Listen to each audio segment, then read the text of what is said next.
Hello friends, हम लोग पढ़ रहे हैं क्लास 12 का बायोलॉजी का chapter number 2 sexual reproduction in flowering plants.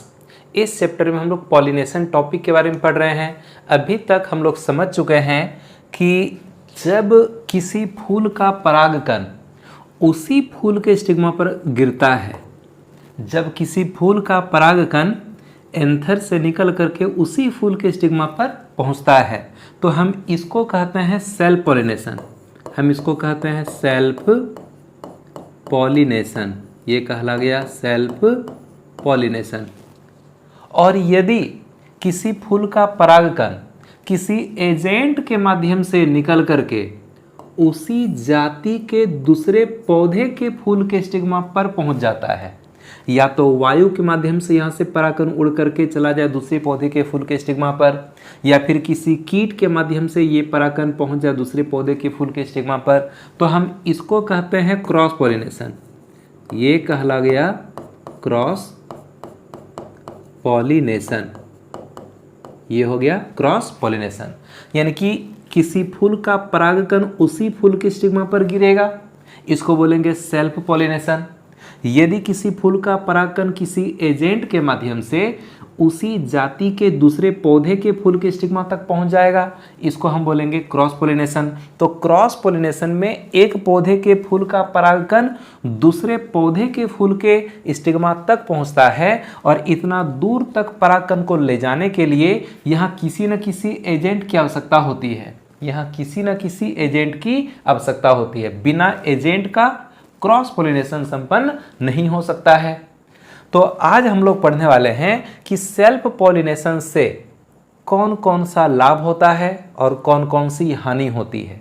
इसके बाद क्रॉस पॉलिनेशन से कौन कौन सा लाभ होता है और कौन कौन सी हानि होती है। तो सेल्फ पॉलिनेशन से लाभ और हानि पढ़ेंगे, क्रॉस पॉलिनेशन से भी लाभ और हानि के बारे में पढ़ेंगे। तो हमारा फर्स्ट टॉपिक अभी है एडवांटेज ऑफ सेल्फ पॉलिनेशन, यानी कि स्वपरागन के लाभ। एडवांटेज ऑफ सेल्फ पॉलिनेशन यानी कि स्वपरागन के लाभ। हम लोग समझते हैं कि सेल्फ पॉलिनेशन से कौन कौन सा लाभ होता है। पहला पॉइंट हम देख रहे हैं कि सेल्फ पॉलिनेशन में पॉलन ग्रेन्स के ट्रांसफर के लिए किसी एजेंट की आवश्यकता नहीं होती है। सबसे पहले जब सेल्फ पॉलिनेशन होगा, किसी फूल का परागकण उसी फूल के स्टिग्मा पर गिर जाएगा, तो यहाँ एंथर और स्टिग्मा दोनों पास पास ही है। एंथर जैसे फटेगा, परागकण निकल के झड़ेगा, तो परागकण तो ऑटोमेटिक स्टिग्मा पर गिर ही जाएगा। तो इतना पास पास रहता है एंथर और स्टिग्मा, इसलिए परागकण को एंथर से निकाल करके स्टिग्मा तक पहुँचाने के लिए यहाँ कोई हवा का झोंका नहीं चाहिए, कोई यहाँ पर कीट नहीं चाहिए, कोई भी एजेंट नहीं चाहिए। अपने आप ये परागकण एंथर से निकल करके स्टिग्मा पर गिर जाता है। तो सेल्फ पॉलिनेशन में एक फायदा है कि पॉलन ग्रेन्स के ट्रांसफर के लिए किसी एजेंट की आवश्यकता नहीं होती है। वहीं यदि हम क्रॉस पॉलिनेशन की बात करें, तो क्रॉस पॉलिनेशन के लिए एजेंट चाहिए, या तो वायु का झोंका चाहिए या फिर कोई कीट चाहिए जो कि परागकण को एक पौधा से निकाल के दूसरा पौधा के फूल के स्टिग्मा तक पहुंचा सके। अगर एजेंट ना हो तो क्रॉस पॉलिनेशन संपन्न नहीं हो सकेगा। यानी कि क्रॉस पॉलिनेशन पूरी डिपेंड करता है एजेंट पर, कि एजेंट रहेगा तो ही क्रॉस पॉलिनेशन होगा, एजेंट नहीं रहने पर क्रॉस पॉलिनेशन नहीं हो सकता है। लेकिन सेल्फ पॉलिनेशन किसी एजेंट पर निर्भर नहीं करता है।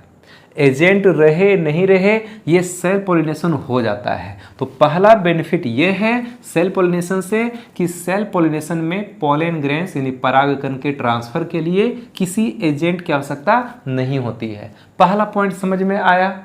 इसके बाद है सेल्फ पॉलिनेशन में पॉलन ग्रेन्स की ज़्यादा बर्बादी नहीं होती है। चूँकि एंथर और स्टिग्मा पास पास है, एंथर फटेगा, परागकण निकलेगा, आसपास जब परागकण गिरेगा तो स्टिग्मा बगल में है ही, तो एंथर से परागकण निकल कर स्टिग्मा पर गिर ही जाएगा, तो ज़्यादा यहाँ बर्बाद होने का चांस रहता है नहीं।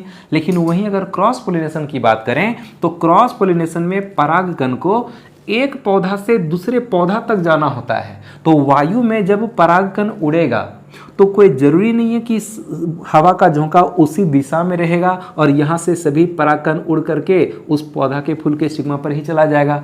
जब परागकण हवा में उड़ेगा तो वह सभी दिशाओं में फैलेगा, हर दिशा में फैलेगा, और ज़्यादातर परागकण इधर उधर गिर करके बर्बाद हो जाता है।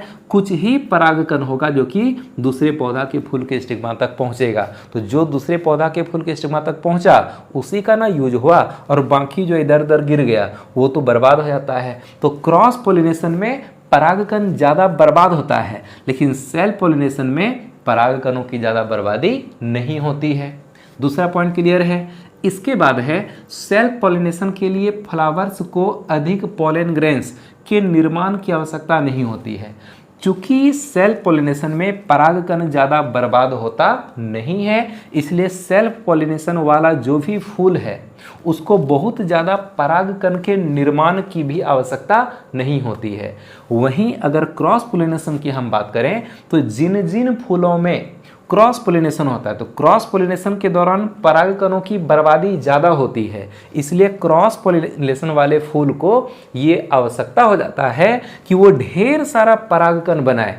जब क्रॉस पोलिनेशन वाला फूल ढेर सारा परागकण बनाएगा, उसका परागकण हवा में हर दिशा में उड़ेगा, ढेर सारा परागकण बर्बाद भी हो जाएगा। चूंकि परागकणों की संख्या ज़्यादा होगी तो कुछ ना कुछ परागकण दूसरे पौधे के फूल के स्टिग्मा तक पहुंच जाएगा और क्रॉस पोलिनेशन हो जाएगा। तो क्रॉस पोलिनेशन वाले फूल को जरूरी रहता है कि वो ढेर सारा परागकण बनाए, लेकिन सेल्फ पोलिनेशन वाले फूल को बहुत ज़्यादा परागकण के निर्माण की आवश्यकता नहीं होती है। ये बात क्लियर है। इसके बाद है सेल्फ पोलिनेशन के लिए फ्लावर्स को आकर्षक तथा सुगंधित होना आवश्यक नहीं है। जिस फूल में सेल्फ पोलिनेशन होगा उस फूल को कोई ज़रूरी नहीं है कि वो कलरफुल हो, उसको आकर्षक और सुगंधित होने की कोई आवश्यकता नहीं होती है। फूल कलरफुल क्यों होता है या फूल सुगंधित क्यों होता है? क्योंकि फूल को क्रॉस पोलिनेशन करना है। क्रॉस पोलिनेशन ज़्यादा करके कीट के माध्यम से संपन्न होता है। मैक्सिमम क्रॉस पोलिनेशन कीट के द्वारा संपन्न होता है और उसके बाद क्रॉस पोलिनेशन वायु के द्वारा संपन्न होता है। तो अधिकांश क्रॉस पोलिनेशन इंसेक्ट यानी कि कीट के द्वारा संपन्न होगा, और कीट उसी फूल पर जाता है जो फूल कलरफुल हो, बढ़िया बढ़िया कलर का रहेगा, चमकदार टाइप का रहेगा, तो फूल बहुत आकर्षक होगा। तो कीट उसके आकर्षण को देख करके जो है, कलरफुल स्ट्रक्चर को देख करके कीट फूल के ऊपर चला जाता है, और वही कीट जब उड़ करके फिर दूसरे पौधा के फूल के स्टिग्मा पर जाएगा तो कीट के शरीर से चिपका हुआ परागकण दूसरे पौधे के फूल के स्टिग्मा तक ट्रांसफर कर जाता है और क्रॉस पोलिनेशन हो जाता है। तो कीटों को आकर्षित करने के लिए यह फूल खुद को कलरफुल कर लेता है, आकर्षक बन जाता है, और फूल सुगंधित भी हो जाता है। फूल सुगंधित भी हो जाता है ताकि कीट वहाँ आकर्षित हो और कीट के माध्यम से क्रॉस पोलिनेशन हो जाए। तो जिस भी फूल में क्रॉस पोलिनेशन होगा उस फूल को ये जरूरी है कि फूल आकर्षक हो, अच्छे कलर का हो, सुगंधित हो। लेकिन यहाँ हम बात कर रहे हैं सेल्फ पोलिनेशन वाले फूल का। तो जिस फूल में सेल्फ पोलिनेशन होता है परागकण ऑटोमेटिक यहाँ पर गिर जाएगा। सेल्फ पोलिनेशन वाले फूलों को कीटों को आकर्षित करना ही नहीं है, और जब कीट को आकर्षित करना ही नहीं है तो कोई ज़रूरी नहीं है कि ये जो फूल है ये आकर्षक हो, ये सुगंधित हो।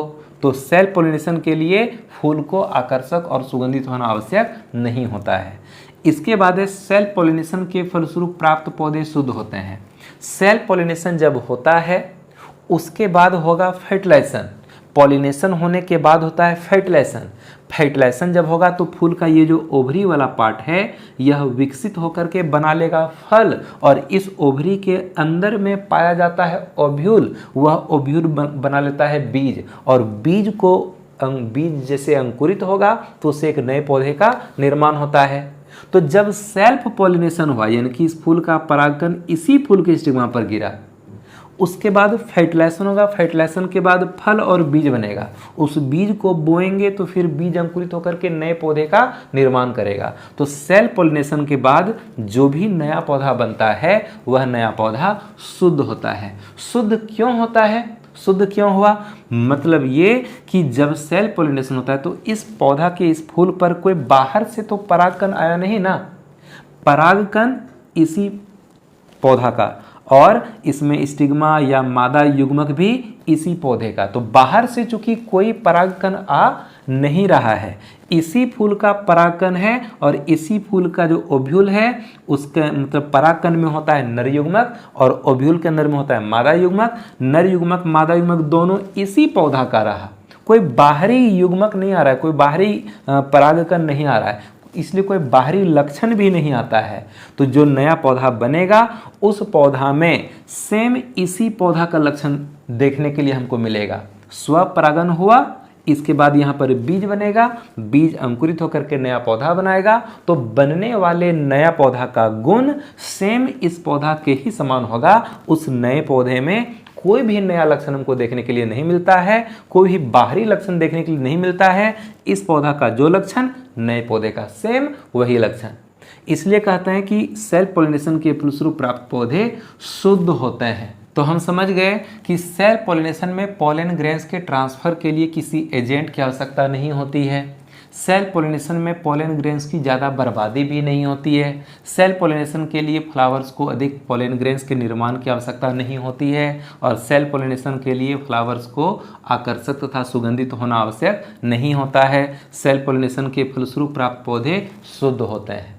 इसके बाद हम लोग देखते हैं डिसएडवांटेज ऑफ सेल्फ पॉलिनेशन, यानी स्वपरागन की हानियाँ। जब सेल्फ पॉलिनेशन होता है, इस फूल का परागकण इसी फूल के स्टिग्मा पर गिरता है, सेल्फ पॉलिनेशन होगा, तो इससे क्या क्या हानि होती है इसको जरा हम लोग समझ लेते हैं।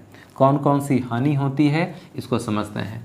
पहला, सेल्फ पॉलिनेशन के फलस्वरूप बने पौधे में नए लक्षणों का विकास नहीं होता है। सेल्फ पॉलिनेशन हुआ, इसके बाद बीज बनेगा, बीज को बोएंगे, नया पौधा बनेगा, तो उस नए पौधे में हमको कोई भी नया लक्षण देखने के लिए नहीं मिलेगा। इस पौधा का जो लक्षण है बनने वाले नए पौधे में सेम वही लक्षण रहेगा, इसी पौधा का लक्षण देखने मिलेगा। कोई भी अलग से कोई बेहतर लक्षण यहाँ पर देखने के लिए नहीं मिलता है। वहीं यदि क्रॉस पॉलिनेशन हुआ रहता, इस फूल का परागकण अगर वहाँ जाता, हम इसको बोल रहे हैं सेल्फ पॉलिनेशन, सेल्फ पॉलिनेशन, और इसको कहेंगे क्रॉस पॉलिनेशन, क्रॉस पॉलिनेशन।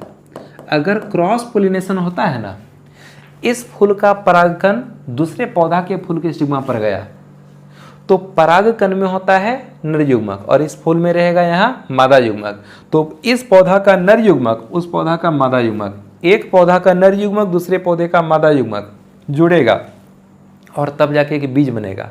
उस बीज के अंकुरन से जो नया पौधा बनेगा ना, तो उस नए पौधे में इस पौधा का भी बढ़िया बढ़िया लक्षण चला गया, उस पौधा का भी बढ़िया बढ़िया लक्षण चला गया, तो दोनों पौधा में जो भी बेहतर सब लक्षण था वह दोनों अगले पौधे में ट्रांसफर कर जाएगा।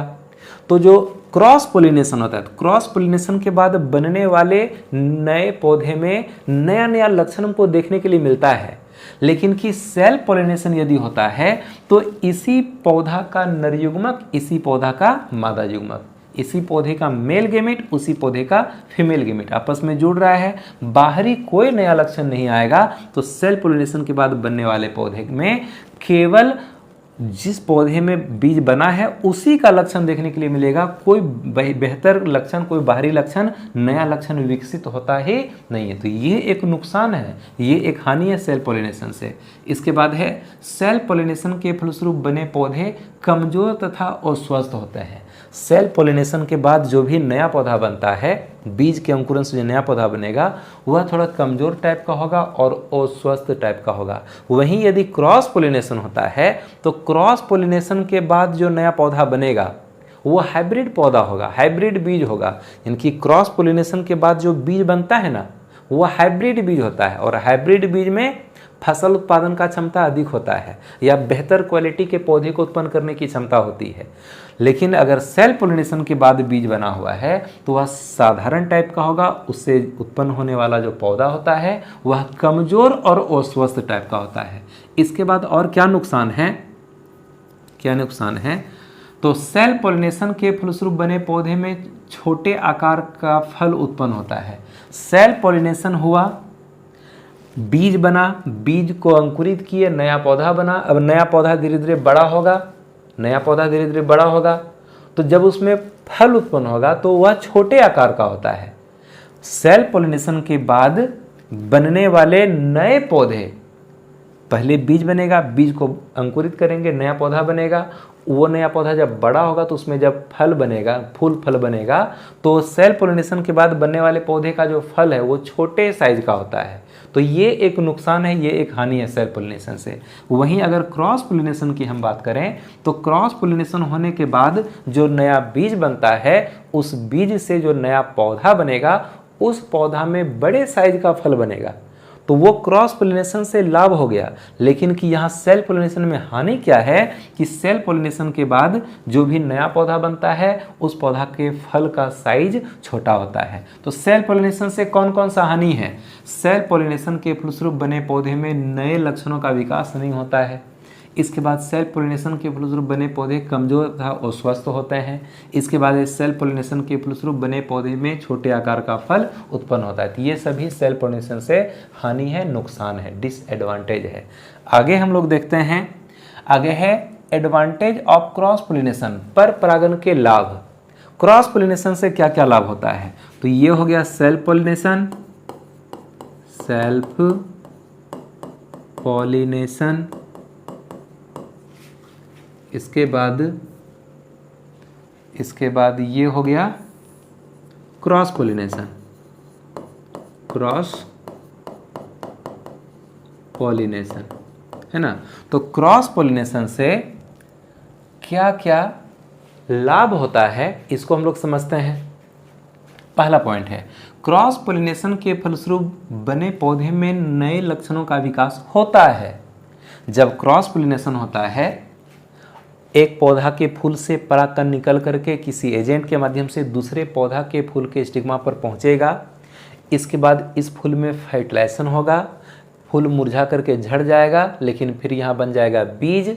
वह बीज जब अंकुरित होकर के नया पौधा बनाएगा तो उस नए पौधे में कुछ नया सब लक्षण को देखने के लिए मिलता है। क्योंकि इस क्रॉस पॉलिनेशन के बाद जो नया पौधा बना, तो उस नए पौधे के निर्माण के लिए मेल गेमिट एक पौधे का यूज किया गया, फीमेल गेमिट दूसरे पौधे का यूज किया गया। तो दोनों पौधे का जो बेहतर लक्षण था वह अगले पौधे में, यानी कि बीज के अंकुरित होने से जो नया पौधा बनता है उसमें चला जाता है। तो क्रॉस पॉलिनेशन के फलस्वरूप बने पौधे में नए लक्षणों का विकास होता है, नया नया लक्षण हमको देखने के लिए मिलता है। यानी कि हाइब्रिड बीज प्राप्त होगा क्रॉस पॉलिनेशन से, और वह जब अंकुरित होता है तो हाइब्रिड क्वालिटी का पौधा तैयार होगा, जिसमें फसल उत्पादन की क्षमता अधिक होती है और वह काफ़ी तेजी से वृद्धि करता है, विकसित होता है। इसके बाद है, क्रॉस पॉलिनेशन से बने पौधे मजबूत तथा स्वस्थ होते हैं।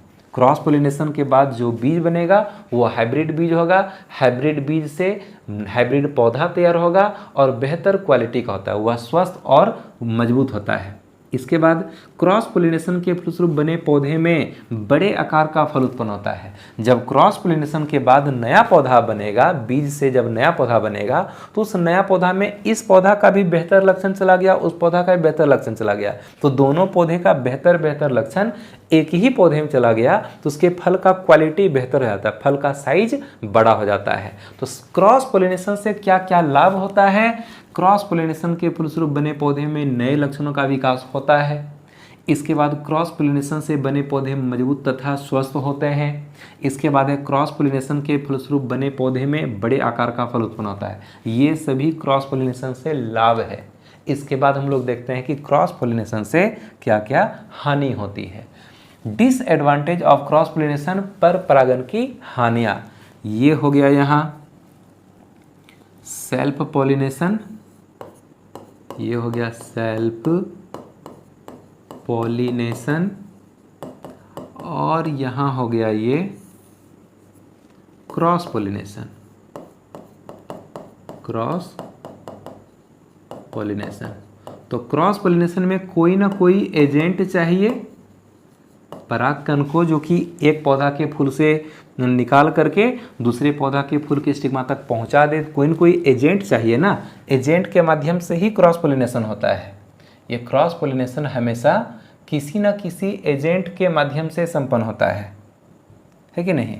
ये क्रॉस पॉलिनेशन हमेशा किसी न किसी एजेंट के माध्यम से संपन्न होता है। तो क्रॉस पॉलिनेशन से क्या क्या हानि है इसको समझ लेते हैं। पहला पॉइंट है, इसमें का मतलब हो गया क्रॉस पॉलिनेशन में, इसमें यानी कि क्रॉस पॉलिनेशन में पोलन ग्रेन्स के ट्रांसफर के लिए किसी न किसी एजेंट की आवश्यकता होती है। क्रॉस पोलिनेशन में पहला हानि यही है कि क्रॉस पोलिनेशन फुल्ली किसी न किसी एजेंट पर निर्भर करता है। या तो वायु चाहिए, या कोई कीट चाहिए, कोई पक्षी चाहिए, या फिर जली पौधा में पानी चाहिए। तो कुछ ना कुछ एजेंट चाहिए जो कि एक पौधा के फूल से परागकण को निकाल करके दूसरे पौधे के फूल के स्टिग्मा तक पहुंचा दे। यदि एजेंट नहीं रहेगा तो क्रॉस पोलिनेशन नहीं हो सकेगा। तो क्रॉस पोलिनेशन में ये एक हानि है कि क्रॉस पोलिनेशन में परागकणों के ट्रांसफर के लिए किसी न किसी एजेंट की आवश्यकता होती है, यानी क्रॉस पोलिनेशन पूरी एजेंट पर निर्भर करता है। इसके बाद है इसमें पोलन ग्रेन्स की काफ़ी बर्बादी होती है। जब खास करके क्रॉस पोलिनेशन वायु के द्वारा संपन्न होता है तो हवा में ये परागकण उड़ता है। तो हवा में जब परागकण उड़ेगा तो काफ़ी अधिक मात्रा में परागकण जहाँ तहाँ गिर पड़ता है, बिखर जाता है, और बहुत कम मात्रा में जो परागकण होगा वह दूसरे पौधा के फूल के स्टिग्मा तक पहुँचेगा। तो ज़्यादातर परागकण बर्बाद हो जाता है। इसलिए क्रॉस पोलिनेशन वाले फूल को काफ़ी अधिक मात्रा में परागकण के निर्माण की भी आवश्यकता होती है। तो दूसरा हानि क्या है, इसमें पोलन ग्रेन्स की काफ़ी ज़्यादा बर्बादी हो जाती है। इसके बाद है इसके लिए फ्लावर्स का आकर्षक तथा सुगंधित होना आवश्यक होता है। यानी कि क्रॉस पोलिनेशन जिस भी फूल में होगा उस फूल को जरूरी है कि वह बढ़िया कलर का हो, खूबसूरत दिखे, आकर्षक हो, सुगंधित हो, क्योंकि ज़्यादातर क्रॉस पोलिनेशन कीट के द्वारा संपन्न होता है। एजेंट के रूप में किसका यूज़ किया जाएगा, कीट का यूज किया जाएगा। तो फूल पर कीट तब ना आकर्षित होगा, तब ना पहुंचेगा जब फूल बेहतर कलर का हो, सुगंधित हो।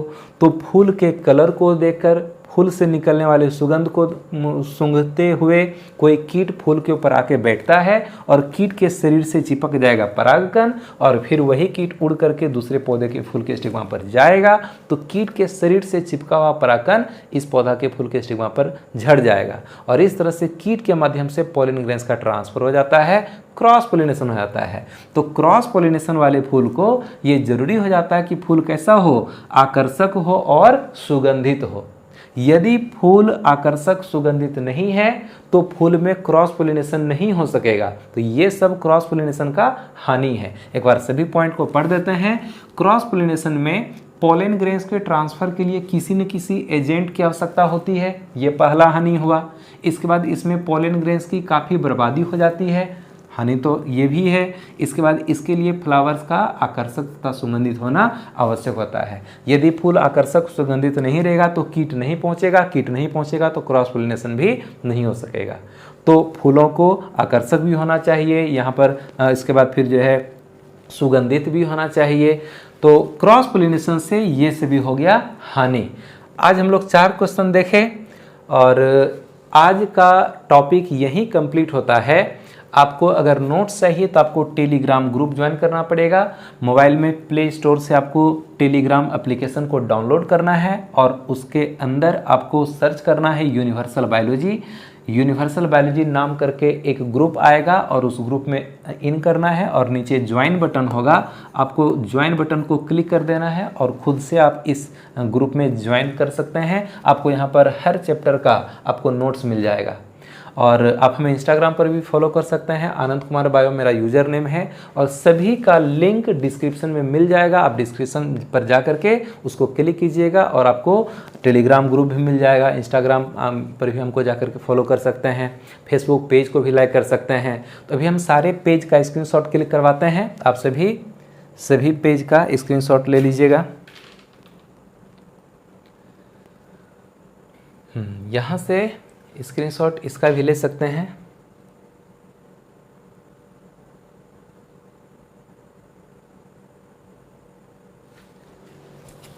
तो आपने स्क्रीनशॉट ले लिया। पॉलिनेशन टॉपिक का एक टॉपिक अभी और बचा हुआ है। पॉलिनेशन जैसे बताए थे कि बड़ा टॉपिक है और ज़्यादा इसमें टाइम लग रहा है, तो एक वीडियो पॉलिनेशन पर अभी और बनेगा जो कि हम लोग कल पढ़ने वाले हैं, और उसके बाद फिर चैप्टर में और आगे बढ़ेंगे। तो चैप्टर बड़ा है और हमको हर टॉपिक को बेहतर तरीके से समझते हुए पढ़ना है। आपको भी मेहनत करना है, आपके लिए हम भी मेहनत करते हैं, याद भी करना है, कॉपी भी तैयार कीजिएगा।